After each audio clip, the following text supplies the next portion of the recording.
Graça e paz, irmã Miriam, muito obrigado aí por sua pergunta, que é muito importante, e as pessoas fazem uma confusão tremenda com isso.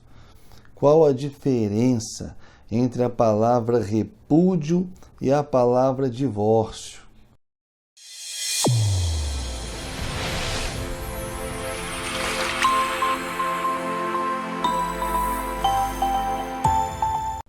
Principalmente lá em Mateus 19, ok? O primeiro problema que as pessoas vão encontrar é que muitas delas não encontrarão em suas Bíblias a palavra repúdio. Por quê? Ao invés da palavra repúdio, o tradutor colocou a palavra divórcio, como se repúdio e divórcio fossem a mesma coisa, né? E isso já é um erro de tradução. E esse erro de tradução, eu não vou me alongar muito, porque a irmã já fez uma explanação, inclusive tem um vídeo muito bom sobre isso, muito esclarecedor. Eu aconselho que as pessoas de fato vejam esse vídeo, até mesmo antes de criticarem, de falarem qualquer coisa, porque a gente tem que apurar aquilo que a gente está ouvindo antes de ficar criticando, de ficar de forma orgulhosa, querendo impor o seu posicionamento sem uma preocupação com a verdade, né? Nós cristãos não estamos preocupados em reafirmar nosso posicionamento de forma orgulhosa para sermos melhor do que ninguém, para sermos mais sábios do que ninguém, não. Nosso compromisso é com a verdade, né? Quantas vezes na minha vida eu já voltei atrás, reconheci o meu erro e tive que mudar minha forma de pensar porque eu havia aprendido de forma errada, né? E se naquele momento eu não tivesse tido a humildade de reconhecer o erro, que durante muito tempo fiquei enganado e que a verdade não era aquela, hoje eu seria um ignorante, um analfabeto teológico até os dias de hoje, por causa do orgulho. E o orgulho faz isso mesmo. O orgulho produz analfabetos teológicos, cada vez mais, né? Então a gente tem que ser humilde e buscar aprender a verdade, tá?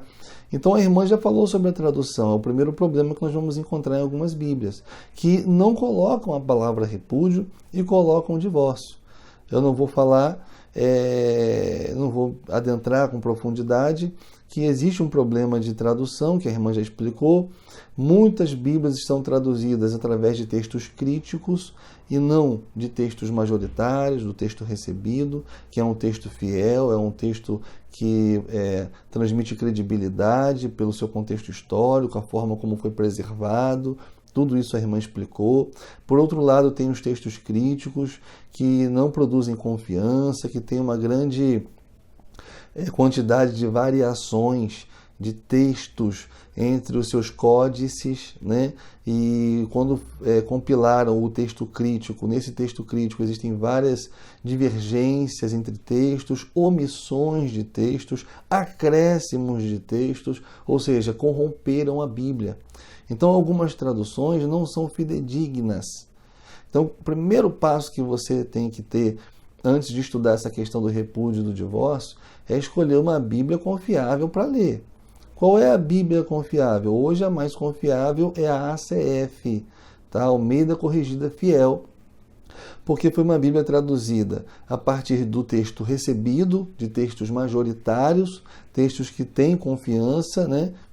Transmitem confiança, e a forma como foi traduzida também transmite confiança. Foi traduzida por equivalência formal, ou seja, pegou o texto grego e traduziu aquela palavra para o português, sem se preocupar muito se o texto ia ficar fácil, se ia ficar de difícil leitura. A preocupação do tradutor não é facilitar a leitura para o cristão, não.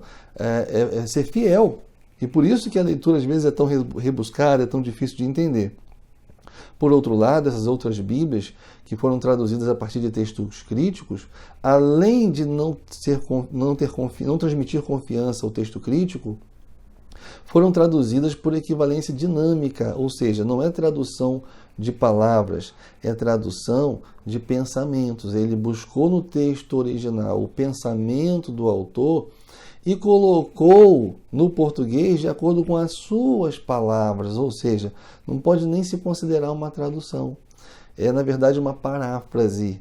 A sua Bíblia, talvez, que você está segurando aí, não é a palavra de Deus, é a paráfrase de alguém que traduziu, não se sabe se traduziu corretamente ou não, por isso existem vários erros, né? Por isso existem vários erros, porque geralmente o tradutor não é um exegeta, né? E mesmo se fosse um exegeta, é um ser humano passível de erros. Então é muito arriscado você querer fazer uma tradução de pensamentos, de interpretação. Não pode, você tem que preservar as palavras do original para evitar que haja qualquer tipo de problema, ok? Então hoje a Bíblia mais confiável é a ACF. E quando você vai para a ACF, você já encontra lá a palavra de repúdio, em Mateus 19, e encontra também a palavra divórcio, ok? Então vamos lá. A primeira diferença das palavras é a diferença etimológica, tá? No grego, no original, a palavra repúdio é apolúase, enquanto divórcio é apostasion, tá? São etimologicamente diferentes. Mas aí você pode arguir comigo, falar o seguinte: ora, pastor, mas o fato de etimologicamente as palavras serem diferentes não quer dizer que não tenham o mesmo significado quando introduzidas dentro de um contexto. Sim, é verdade. Você pode etimologicamente ter duas palavras que dentro de um contexto, ou seja, semanticamente, elas querem dizer a mesma coisa, né? Só que no caso desse texto, Mateus 19, e dos outros que falam de repúdio e divórcio, repúdio e divórcio não se tratam da mesma coisa, porque o contexto nos mostra exatamente o contrário, né? E para você alcançar o contexto, esse é o grande problema de interpretar Mateus 19. É porque quase ninguém alcança o contexto. Porque o contexto desse texto, o contexto de Mateus 19, você não vai alcançar com uma simples leitura do texto. Como também você não vai alcançar esse contexto lendo a perícope na qual o texto está inserido. Não é suficiente. Também você não conseguirá alcançar o contexto de Mateus 19 buscando o seu contexto imediato e seu contexto remoto.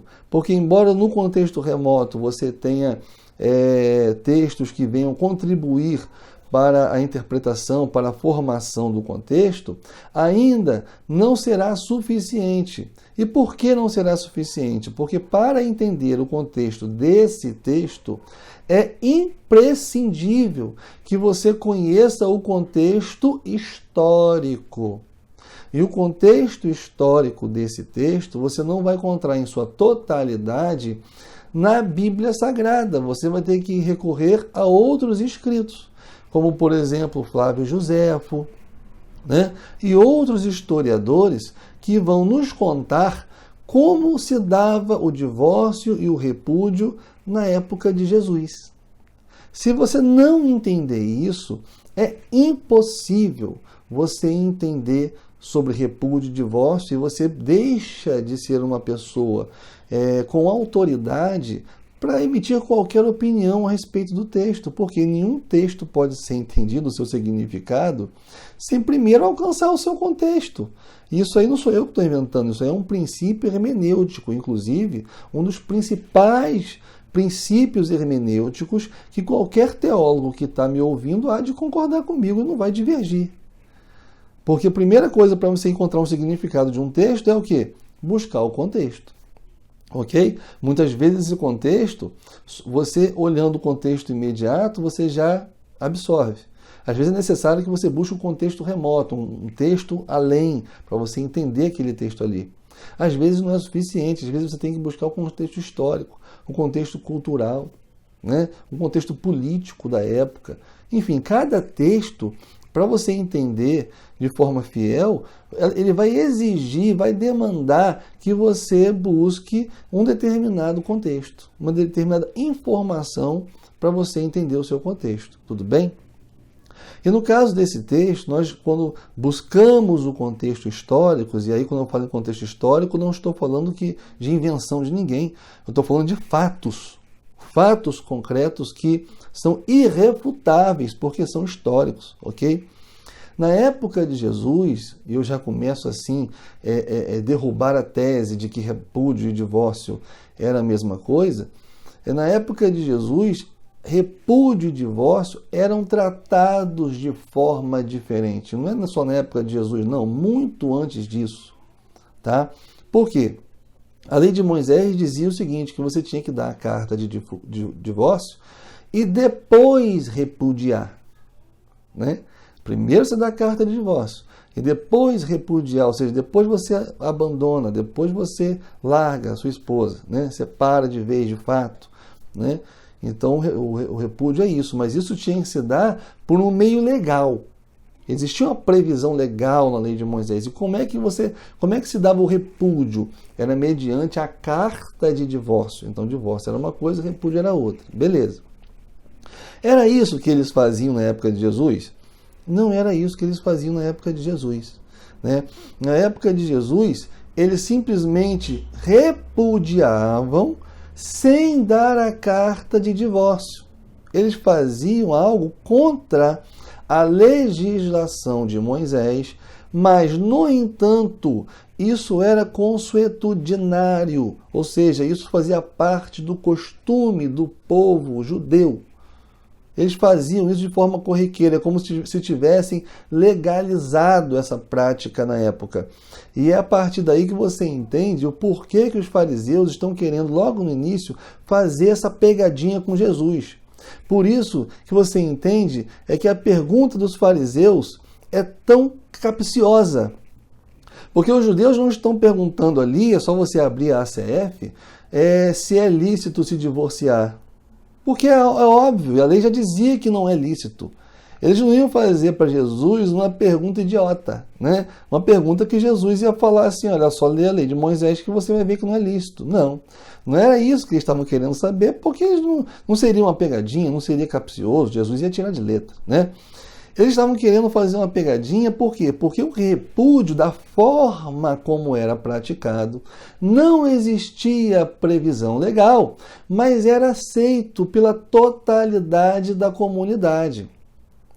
Então o que ele ia fazer, Jesus? A pegadinha está exatamente aí. Ele ia responder para agradar todo mundo ou ele ia contra aquela prática e ia desagradar todo mundo? Entendeu? Só nisso aí, você entendendo o porquê da pergunta, você já entende que o repúdio era tratado pelos judeus de forma diferente do que o divórcio. Ok? Então, como é que os judeus faziam? Os judeus eles repudiavam as mulheres, né? E não davam carta de divórcio, porque a carta de divórcio tinha um alto custo. Ele tinha que, pela lei, indenizar a mulher, inclusive com parte da sua herança. Então isso era um custo tremendo para você se divorciar. Exatamente por quê? Porque Deus odeia o divórcio. Exatamente porque Deus não aceita o divórcio. É por isso que a lei traz uma penalidade tão severa. Né? A lei não diz que não pode divorciar. A lei dá uma penalidade exatamente para evitar. No entanto, por causa da dureza do coração dos judeus, Deus permitiu, não é que é a vontade de Deus, Deus não tem vontade que ninguém se divorcie, mas Deus permitiu, por causa da dureza do coração, que houvesse aquela previsão legal possibilitando o divórcio. E na previsão legal, na lei de Moisés, caso você se divorciasse, você podia ainda contrair outro matrimônio. É só você abrir lá Deuteronômio 24 que você vai entender. Você poderia contrair um outro matrimônio. Tá? Então, amados, eles não davam essa carta de divórcio, simplesmente eles repudiavam e a mulher continuava presa ao marido pela lei.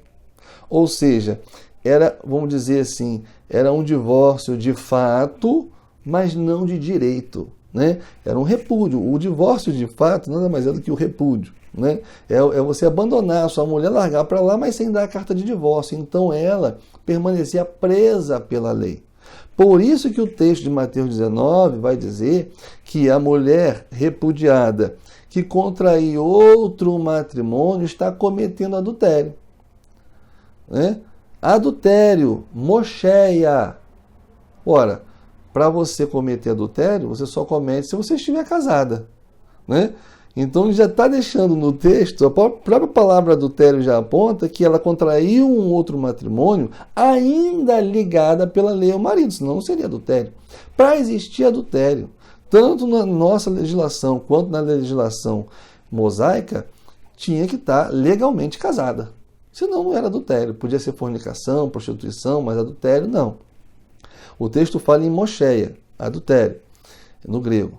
Então, ela praticava adultério. Por quê? Porque ela estava, embora tenha sido repudiada pelo marido, ela estava ligada ao marido pela lei porque não lhe foi dada carta de divórcio. Agora, se lhe tivesse dado carta de divórcio, ela estaria cometendo adultério? Óbvio que não, porque ela não está casada, né?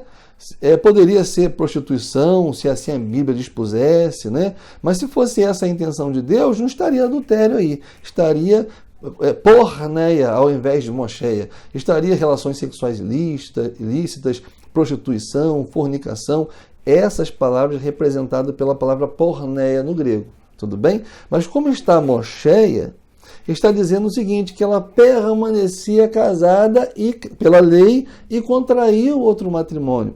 É isso que Jesus está proibindo.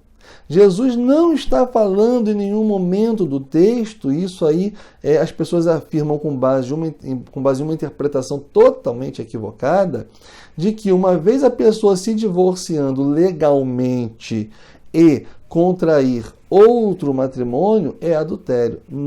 Jesus não está dizendo isso e Jesus não está combatendo isso. Ou seja, esse texto de Mateus 19 não está combatendo o segundo casamento. Não está combatendo o segundo casamento. Na verdade, ele está combatendo aí no texto aqueles que repudiavam a mulher, mas não lhe davam carta de divórcio. E só para lembrar a vocês, mulher naquela época não podia dar carta de divórcio ao marido, não. Isso era uma prerrogativa do homem. Porque a mulher era tratada como se fosse uma escrava. Era algo que não era a vontade de Deus, mas era cultural daquela época. A mulher não tinha direito nenhum, nem de se divorciar. Então, ainda que ela quisesse se divorciar, ela não poderia. Porque isso dependia do marido, era uma prerrogativa do homem. Então o homem simplesmente, para ele era muito cômodo, largava a mulher para lá, não dava carta de divórcio para não gastar dinheiro, a mulher ficava ligada ao marido sem poder se casar. Só que tem um problema, a mulher virava uma pessoa que não podia trabalhar, não tinha como ter subsistência, né, como se alimentar, como trabalhar, porque era proibido, ia morrer de fome. Então das duas uma, ou ela ia contrair um outro matrimônio e ia acabar praticando adultério, até por uma questão de necessidade, ou ela ia virar prostituta, que era o que mais acontecia. A maior parte das prostitutas naquela época aconteciam exatamente por isso, porque elas não eram desligadas pela lei do marido e nenhum homem queria casar com elas, para não praticar adultério também, porque aquele que casa com a mulher que foi repudiada sem a carta de divórcio, acaba praticando também adultério junto com ela. Se ela já tivesse a carta de divórcio, não teria nenhuma lógica Jesus dizer que aquele que casa com a repudiada também comete adultério, porque ele não tem nada a ver com isso, né? A mulher já está solteira, né? Divorciada, então não é adultério. Só comete adultério o marido que casar com a mulher repudiada porque ela ainda está presa pela lei ao marido. Então, na verdade, o texto não é difícil de se entender, mas não é difícil quando você encontra um contexto histórico, quando você vai lá e entende que repúdio e divórcio não se tratam da mesma coisa. E a diferença não é só etimológica, não, porque são palavras diferentes, com origens diferentes, não. A diferença também é semântica, a diferença também é contextual. Ok? Então não tem como dizer que no texto repúdio e divórcio significam a mesma coisa, porque não significam, são coisas totalmente diferentes. Ok, amados? Então, Miriam, eu acho que eu respondi a sua pergunta, mas se você tiver mais alguma dúvida, fica à vontade, pode perguntar e eu terei todo o prazer do mundo em responder e contribuir aí com esse canal que tem abençoado muitas vidas. Tá bom, minha querida? Que Deus te abençoe e fique na paz.